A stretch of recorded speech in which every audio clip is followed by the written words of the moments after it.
Hello and I welcome you to Vigyan recharge. जय हिंद दोस्तों, चलो खोलते हैं सैटेलाइट के अंजड़ पंजड़ और जानते हैं किन चीजों को जोड़ तोड़ कर इसको बनाया गया है। ये जो मटका सा आप देख रहे हो ये है प्रोपेलेंट टैंक। मान लो आपकी सैटेलाइट थोड़ा इधर उधर भटक ली तो अपने मोदी जी तो पूछेंगे भैया करोड़ों डॉलर खर्च करके तुमने सैटेलाइट टहलाने भेजी है क्या। तो ऐसी स्थिति ना आए इसलिए सैटेलाइट को उसके रास्ते पर वापस लाने के लिए थ्रस्टर्स का इस्तेमाल किया जाता है और इन थ्रस्टर्स को चलाने के लिए जो ऊर्जा चाहिए यानी जो ईंधन चाहिए वो मिलता है इस प्रोपेलेंट टैंक से। मान लो कोई सैटेलाइट आपके सैटेलाइट के रास्ते में आ रही है यानी टकराव होना पक्का है, तो ऐसी स्थिति में भी इन्हीं थ्रस्टर्स का इस्तेमाल करके उसका रास्ता बदला जाता है और सैटेलाइट गुजरने के बाद इसको अपने रास्ते पे ले आया जाता है। और ये टैंक बना है टाइटेनियम का। चलो एक परिस्थिति और इमेजिन करो, मान लो प्रोपेलेंट टैंक में सारा फ्यूल खत्म हो गया, तब क्या होगा। अब हमारे साइंटिस्ट करोड़ों डॉलर खर्च करके ऐसी गलती तो नहीं करेंगे कि दिशा बदलने के लिए पूरी तरह से एक ही चीज पर निर्भर रहे। तो इसके लिए जो उन्होंने इलाज किया वो मैं बताऊंगा आपको वीडियो में आगे। देखिए स्पेस बड़ी खतरनाक जगह है। आपने सैटेलाइट छोड़ तो दिया और उसे अपने रास्ते पर भी ले आए, पर क्योंकि स्पेस में हवा नहीं है और सैटेलाइट अगर गोल गोल घूमना शुरू कर दे यानी आपने उसे भेजा है धरती की फोटो खींचने और वो अपना फोटो खींच रहा है इधर उधर, तो आपके तो करोड़ों डॉलर चले गए ना पानी में। तो ऐसी परेशानी से बचने के लिए उसमें एक डब्बे के अंदर 3 फ्लाई व्हील को लगाया जाता है जिन्हें घुमाकर जरूरी टॉर्क प्रोड्यूस करके सैटेलाइट को सही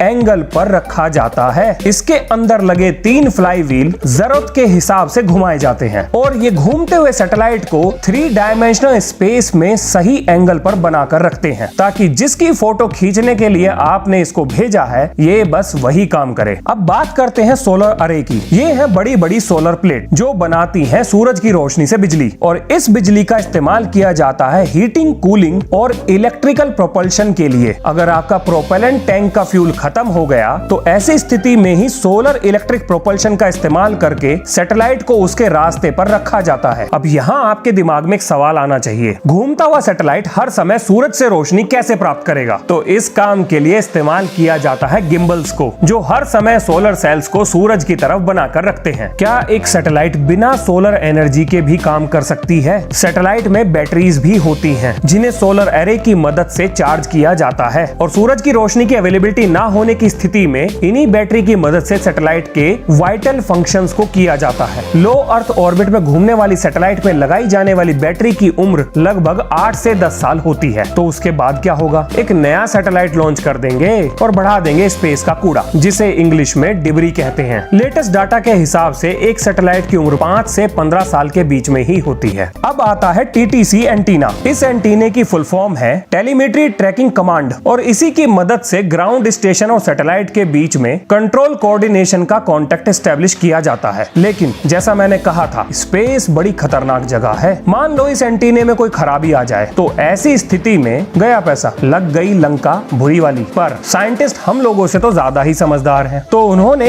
एक और एंटीना इसमें फिट किया है जिसे कहा जाता है हाई स्पीड गेन एंटीना। वैसे तो इस एंटीने का मेन काम सैटेलाइट के द्वारा ऑब्जर्वेशन को अर्थ पर भेजना होता है, लेकिन इसकी मदद से सैटेलाइट को कंट्रोल भी किया जा सकता है। अब ये हुई ना बात, अब जरा इतिहास भी जान लो। दिन था 4 अक्टूबर 1957 का। सोवियत यूनियन ने धरती की पहली आर्टिफिशियल सैटेलाइट स्पेस में लॉन्च कर दी जिसका नाम था स्पुतनिक 1 और ये लॉन्च अमेरिकन के लिए किसी सदमे से कम नहीं था क्योंकि वो भी इसी तरह के एक स्पेस प्रोग्राम पे काम कर रहे थे। अपने नागरिकों और वैज्ञानिकों का हौसला बढ़ाने के लिए तब के तत्कालीन राष्ट्रपति जॉन एफ कैनेडी ने अपने पार्लियामेंट में खड़े होकर एक ऐतिहासिक भाषण दिया और कहा अमेरिका दुनिया का पहला देश बनेगा जो कि स्पेस में मनुष्यों को भेजकर वापस सुरक्षित लेकर आएगा। और उन्होंने ये कर भी दिखाया और दुनिया में शुरू हो गई स्पेस रेस। इस वीडियो का लिंक मैं डिस्क्रिप्शन में डाल दूंगा, आप चाहे तो उनकी पूरी स्पीच सुन सकते हैं। आइए जानते हैं सैटेलाइट लॉन्च से जुड़े हुए विज्ञान के सिद्धांतों के बारे में। ये काम तो आपने बचपन में जरूर किया होगा। जब तक ये गेंद एक निश्चित रफ्तार पे घूमती रहेगी तब तक रस्सी को खींचते हुए ये अपनी ट्रेजेक्ट्री में बनी रहेगी और जितनी तेज इसकी रफ्तार बढ़ेगी उतना ही रस्सी पे दबाव बढ़ता जाएगा। धरती के सैटेलाइट धरती के चारों तरफ चक्कर लगाने वाली एक फ्रीली मूविंग बॉडी होती है जिसे बाहर उसकी रफ्तार और अंदर एक इमेजिनरी रस्सी अपनी जगह पर बनाए रखती है जिसे आप ग्रेविटेशनल पुल भी कह सकते हैं। जितना ज्यादा सैटेलाइट धरती के पास होगा उतनी ही तेज रफ्तार से उसको घूमना पड़ेगा ताकि वो अपनी ट्रेजेक्ट्री मेंटेन कर सके, क्योंकि रफ्तार धीरे होने पर वो धरती की सतह से जा टकराएगा। जैसा कि आप इस उदाहरण में देख सकते हैं, घूमती हुई गेंद की रफ्तार कम करने पर वो नीचे आ गिरी। चलो एक और मजेदार उदाहरण देखते हैं। मान लो धरती की सतह पे एक बहुत ऊंचा पहाड़ है, इतना ऊंचा जो कि अर्थ के एटमॉस्फेयर से भी बाहर जा रहा है। अब इस पर लगाते हैं एक बंदूक। जैसे ही इससे गोली फायर की जाएगी, ग्रेविटी उसे अपनी तरफ खींच लेगी। ध्यान देने वाली बात यह है कि उस गोली पर कोई भी एयर फ्रिक्शन नहीं लग रहा, यानी उसकी रफ्तार नहीं घट रही, लेकिन फिर भी ग्रेविटी ने उसको खींच लिया। चलो मान लेते हैं हमने गोली में बारूद थोड़ा सा और बढ़ा दिया, यानी कि अब वो थोड़ा और दूर जाएगी, लेकिन अभी भी उसे ग्रेविटी अपनी तरफ खींच लेगी। पर मान लेते हैं हमने गोली के अंदर इतना बारूद लगाया जिससे इतनी रफ्तार उत्पन्न हुई कि वो गोली धरती का चारों तरफ चक्कर लगाकर वापस उसी पॉइंट पर आ टकराई। और क्योंकि हम एयर फ्रिक्शन से ऊपर हैं, तो गोली की रफ्तार में कोई भी फर्क नहीं आएगा। तो यहाँ से आप एक चीज तो समझ ही गए होंगे कि धरती के चारों तरफ घूमते हुए सैटेलाइट की रफ्तार क्यों नहीं बदलती। पर मान लेते हैं हमें एक परफेक्ट सर्कुलर ऑर्बिट नहीं चाहिए, तो आप गोली में और गन पाउडर लगाकर अगर उसे फायर करेंगे जो उसकी रफ्तार को बढ़ा देगा, तो वो थोड़ा लंबा चक्कर लगाकर वापस अपनी जगह पर आ जाएगा और इस तरह से मिलेगा हमारी सैटेलाइट को एक इलिप्टिकल रास्ता। और यदि अगर हम गन का एंगल थोड़ा ऊपर कर दें तो हमें हॉरिजॉन्टल इलिप्टिकल पाथ मिलेगा, यानी अपनी जरूरत के हिसाब से धरती के चारों तरफ एक सैटेलाइट का पाथ बनाया जा सकता है। बस अब एक गन की जगह पर रॉकेट का प्रयोग करेंगे। और क्योंकि हमारी धरती पर ऐसे पहाड़ नहीं है जो एटमॉस्फेयर से बाहर जा रहे हैं, तो सैटेलाइट को एटमॉस्फेयर से बाहर लेके जाने का काम करेगा हमारा रॉकेट। और अगर आपको रॉकेट इंजन के बारे में जानकारी चाहिए तो उसकी वीडियो आपको डिस्क्रिप्शन और आई बटन में मिल जाएगी। आइए जानते हैं स्पेस में सैटेलाइट कैसे लॉन्च किया जाता है। पहली स्टेज के रॉकेट के अलग होने के बाद सेकंड स्टेज का रॉकेट थिनर एटमॉस्फेयर में रफ्तार को बढ़ा देता है और इसी स्टेज में रॉकेट को करेक्ट पाथ पर लाया जाता है। उसके बाद रॉकेट की नोज कैप को रिलीज कर दिया जाता है, जो कि सैटेलाइट के डेलिकेट कंपोनेंट्स को एयर फ्रिक्शन से पैदा होने वाली जबरदस्त हीट से बचाती है। ठीक नोज कैप के नीचे लगी एक मोटर सैटेलाइट को अब घुमाना शुरू करती है, जो सैटेलाइट को एक स्थिरता देता है। स्थिरता पाने के बाद फाइनल स्टेज का रॉकेट धरती के चारों तरफ चक्कर लगाने के लिए सैटेलाइट को जरूरी रफ्तार देता है। इसके बाद रॉकेट से सैटेलाइट अलग हो जाती है। अपनी ऑर्बिट में बरकरार रहने के लिए एक सैटेलाइट को कितना ऊंचा जाना चाहिए? अगर हम 150 मील की ऊंचाई पर सैटेलाइट को घुमाएं, तो धरती की ग्रेविटी कुछ ही हफ्तों में सैटेलाइट को अंदर खींच लेगी। और अगर उसे 500 मील की ऊंचाई पर छोड़ दिया जाए तो वो कई सौ सालों तक चक्कर लगा सकता है। शुरुआती प्रयोग से वैज्ञानिकों को यह समझ आ गया कि उनकी कैलकुलेशन में सैटेलाइट की जो हाइट उन्होंने सोची थी, असलियत में उससे थोड़ा ऊंचा ही सैटेलाइट को छोड़ा जाना चाहिए, क्योंकि एटमॉस्फेयर की एयर डेंसिटी एक समान नहीं होती और एक सैटेलाइट को धरती के चारों तरफ कितनी तेजी से घूमना चाहिए ये निर्भर करेगा धरती से उसकी दूरी पर। हमारी धरती का नेचुरल सैटेलाइट मून काफी दूर होने की वजह से आराम से धरती का चक्कर लगाता है, लेकिन धरती के पास होने की वजह से सैटेलाइट को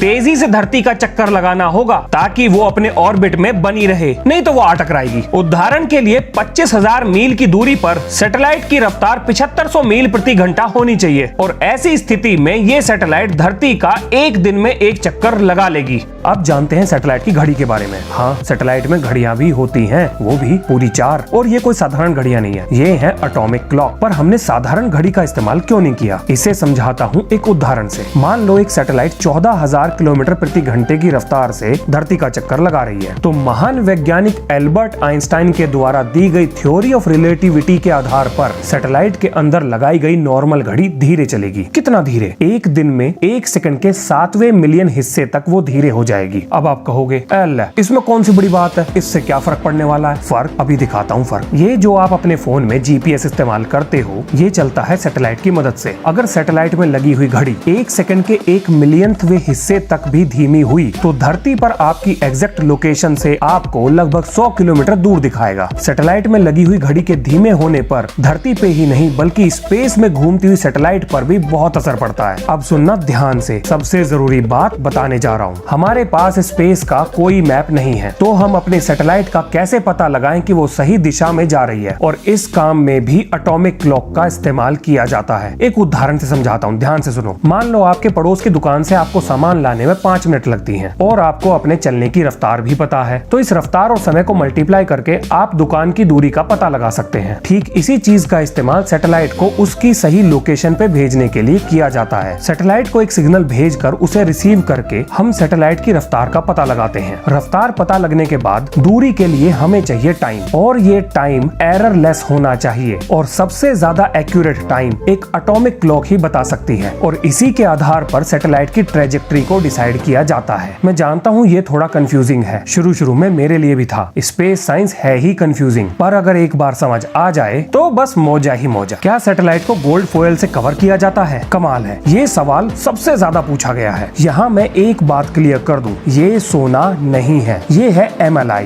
यानी मल्टी लेयर इंसुलेशन, जो बना है एक पॉलीमर से। इसकी थिकनेस और इसका कंपोजिशन इस बात पर निर्भर करेगा कि एक सैटेलाइट को कितनी प्रोटेक्शन की आवश्यकता है। देखो, स्पेस में एक सैटेलाइट को -200 फ़ारेनहाइट से लेकर 300 फ़ारेनहाइट के बदलते हुए तापमान में रहना पड़ेगा। तो सैटेलाइट के डेलिकेट कंपोनेंट को इतनी गर्मी और ठंड से बचाने के लिए कोई ना कोई प्रोटेक्शन तो देनी ही पड़ेगी और इसी के लिए इस्तेमाल किया जाता है MLI का। यहाँ मैं एक और चीज ऐड कर दूं, सैटेलाइट में कुछ कंपोनेंट को बनाने के लिए सोने का इस्तेमाल भी किया जाता है। और इसका फायदा क्या है? सोने से बनाने के कारण सूरज से आने वाली अल्ट्रावायलेट रेज इन कंपोनेंट्स में कोरोजन को नहीं कर पाएंगी। और ये पूरी जानकारी आपको national environmental satellite data and information service की वेबसाइट से दे रहा हूँ। लिंक मिलेगा डिस्क्रिप्शन में, चाहो तो जाकर पढ़ लेना। एक GPS कैसे काम करता है? GPS से किसी की लोकेशन को पता लगाने के लिए 4 सैटेलाइट का इस्तेमाल किया जाता है। तो सबसे पहली सैटेलाइट आपके फोन के टाइम को ठीक करेगी और बाकी की 3 सैटेलाइट अपने चारों तरफ घेरा बनाकर एक कॉमन पॉइंट निकालेंगी और यही होगी आपकी सही लोकेशन। अब यहाँ पर एक और कॉन्सेप्ट के बारे में बताना बहुत जरूरी है, वो है ग्रेवयार्ड ऑर्बिट। जब एक सैटेलाइट अपनी उम्र पूरी कर लेती है तब इंजीनियर्स के पास सिर्फ 2 ही ऑप्शन होते हैं, या तो उस सैटेलाइट को धरती की तरफ आने दें ताकि वो एटमॉस्फेयर में बर्न होकर खत्म हो जाए, या फिर उसे हायर एल्टीट्यूड पर धक्का दे दिया जाए और इसी को ग्रेवयार्ड ऑर्बिट कहा जाता है। अब बताता हूं कि सैटेलाइट को वापस धरती की तरफ कैसे खींचा जाता है। साइंटिस्ट अपने कंट्रोल स्टेशन से सैटेलाइट की घूमने की रफ्तार को कम कर देते हैं, जिसकी वजह से सैटेलाइट धीरे धीरे अर्थ की तरफ आना शुरू कर देती है और एटमॉस्फेयर में जलकर खत्म हो जाती है। और इसका उल्टा करने पर सैटेलाइट ग्रेवयार्ड ऑर्बिट में चली जाती है, यानी उनके घूमने की रफ्तार को बढ़ाकर सैटेलाइट को बाहर की तरफ धक्का दे दिया जाता है। यानी स्पेस का कूड़ा आने वाले समय में बढ़ने ही वाला है। स्पेस में टोटल कितनी सैटेलाइट घूम रही हैं? लेटेस्ट डाटा के हिसाब से 4852 सैटेलाइट इस टाइम एक्टिवली स्पेस में काम कर रही हैं। मैं उन सैटेलाइट की बात नहीं कर रहा हूं जो इस समय यूज में नहीं है। और आपको जानकर हैरानी होगी कि इतनी सैटेलाइट में से लगभग 2944 सैटेलाइट सिर्फ अमेरिका की हैं, चाइना की 499 और रशिया की 169 सैटेलाइट स्पेस में घूम रही हैं और बची हुई दुनिया की मात्र 1240 सैटेलाइट धरती का चक्कर लगा रही हैं। मान लेते हैं किसी कबाड़ सैटेलाइट का कोई टुकड़ा किसी के घर पर आकर गिर जाता है, तो ऐसी स्थिति में क्या होगा? ये डिपेंड करेगा कि सैटेलाइट का टुकड़ा कितना बड़ा था। अरे मजाक कर रहा हूँ। अगर ऐसा होता है तो सबसे पहले ये पता लगाया जाएगा कि वो सैटेलाइट का टुकड़ा किस देश की सैटेलाइट को बिलोंग करता है। उदाहरण के लिए मान लेते हैं चाइना की सैटेलाइट का कोई टुकड़ा हमारे देश के किसी घर पे आगे गिर जाता है, तो ऐसी स्थिति में भारत सरकार सीधे चाइना से इस घटना के लिए हर्जाना मांग सकती है और इंटरनेशनल लॉ के अकॉर्डिंग चाइना को हर्जाना देना भी पड़ेगा।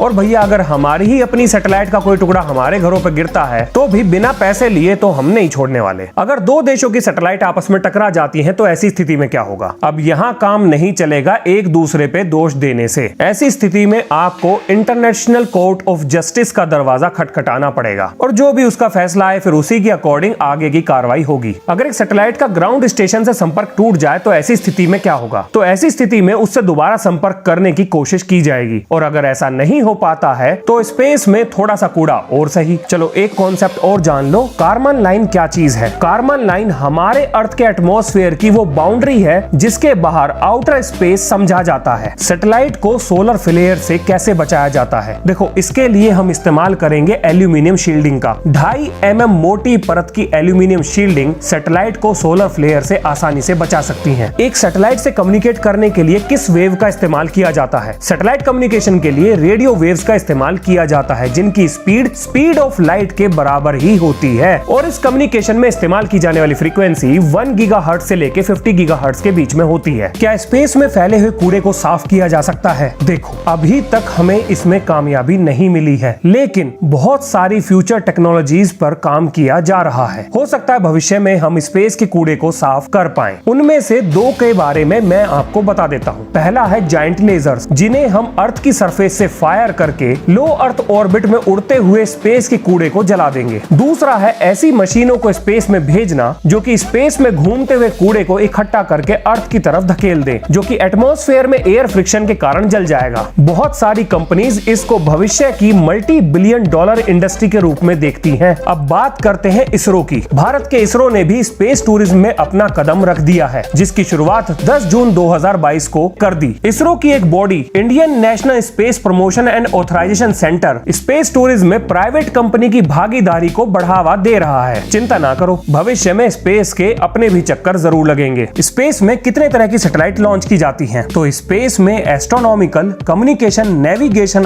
अर्थ ऑब्जर्वेशन, साइंटिफिक और स्पेस स्टेशन से रिलेटेड सैटेलाइट को लॉन्च किया जाता है। अब बात करते हैं भारत के अपने जीपीएस यानी नाविक की। और हमारे नाविक से सबसे ज्यादा मिर्ची लगी थी अमेरिका को, क्योंकि 1999 के करगिल युद्ध में भारत ने अमेरिका से आतंकवादियों का जीपीएस लोकेशन डाटा मांगा था, जिसे अमेरिका ने देने से साफ मना कर दिया था। और ये उस अमेरिका की हिपोक्रेसी का सबूत था जिसने दुनिया के 195 देशों में से 84 देशों में प्रत्यक्ष और अप्रत्यक्ष रूप से आतंकवादियों के नाम पर हमला किया था। आप खुद ही सोचो, छोटे छोटे गरीब देशों से अमेरिका को क्या खतरा हो सकता था। इस अमेरिका ने पता नहीं दुनिया के कितने देशों को बर्बाद किया है। अब मैं इससे ज्यादा खुल के और क्या कहूँ, आप समझदार हो। वापस आते हैं अपने टॉपिक पर। 1999 की अमेरिकी दगाबाजी को देखकर भारत ने सबक लिया और 2013 में भारत सरकार ने इस प्रोजेक्ट को मंजूरी दे दी। नाविक में टोटल 7 सैटेलाइट का इस्तेमाल किया गया है और इसको बनाने में लगभग $189 मिलियन का खर्चा आया है। और एक कमाल की बात बताऊं, जिस अमेरिका ने हमें डाटा देने से मना किया था, उससे टेक्नोलॉजी और फ्रीक्वेंसी यूज के मामले में हमारा नाविक सिस्टम बहुत बेहतर है, जिसे और बेहतर बनाने के लिए इसरो आने वाले 12 सालों में 5th जनरेशन सैटेलाइट को लॉन्च करेगा। इसीलिए इसरो है भारत का एक अनमोल नगीना। अब जो बताने जा रहा हूँ ये कर देगा आपका गर्व से सीना चौड़ा। 27 मार्च 2019 ये डेट याद रखना, क्योंकि इस दिन भारत ने अपनी मसल पावर दुनिया को दिखा दी। इसी दिन ऑपरेशन शक्ति के तहत भारत ने लो अर्थ ऑर्बिट में अपनी घूम रही एक सैटेलाइट को मार गिराया और इसके बाद भारत बन गया दुनिया का चौथा देश जिसके पास सैटेलाइट को मार गिराने की ताकत आ गई। पता है इसको मारने में किस मिसाइल का इस्तेमाल किया गया था? वो थी हमारी ICBM यानी इंटरकॉन्टिनेंटल बैलिस्टिक मिसाइल। और इस घटना के बाद सबसे ज्यादा छाती पीटी थी अमेरिका और चाइना ने, और अपने रोने धोने का कारण बताया था स्पेस का कूड़ा, जिसका सबसे ज्यादा क्रेडिट अमेरिका को ही जाता है। भारत ने एंटी सैटेलाइट मिसाइल को अब्दुल कलाम आइलैंड से लॉन्च किया था। अगर कलाम साहब ये सब ऊपर से देख रहे होंगे तो उन्हें बड़ा गर्व महसूस हो रहा होगा। आप में से बहुत से लोग मेरे से ये पूछते हैं कि सर आपको इतनी जानकारी कहां से मिली? और मैंने बार बार कहा है कि भाई साहब किताबें पढ़ा करो, सब लिखा है उनमें। तो सैटेलाइट के बारे में अगर आप और जानना चाहते हैं तो आप सी रॉबर्ट वेल्ती की एक किताब पढ़ सकते हैं, जिसका लिंक मैं डिस्क्रिप्शन में दे दूंगा। और ये किताब नॉन टेक्निकल रीडर्स को ही ध्यान में रख के लिखी गई है और Amazon पे भी आसानी से मिल जाएगी। अगर आप भी इसरो से जुड़ना चाहते हैं तो उसके लिए क्या करना पड़ेगा उसकी पूरी जानकारी इस वीडियो के डिस्क्रिप्शन में एक PDF के रूप में अपलोड कर दूंगा। वीडियो अच्छी लगी तो लाइक करना, कुछ नया सीखा तो सब्सक्राइब करना, और अगर मुझे थैंक यू कहना चाहते हो तो अपने सोशल मीडिया पे शेयर कर देना। मिलते हैं नेक्स्ट वीडियो में। जय हिंद, जय भारत।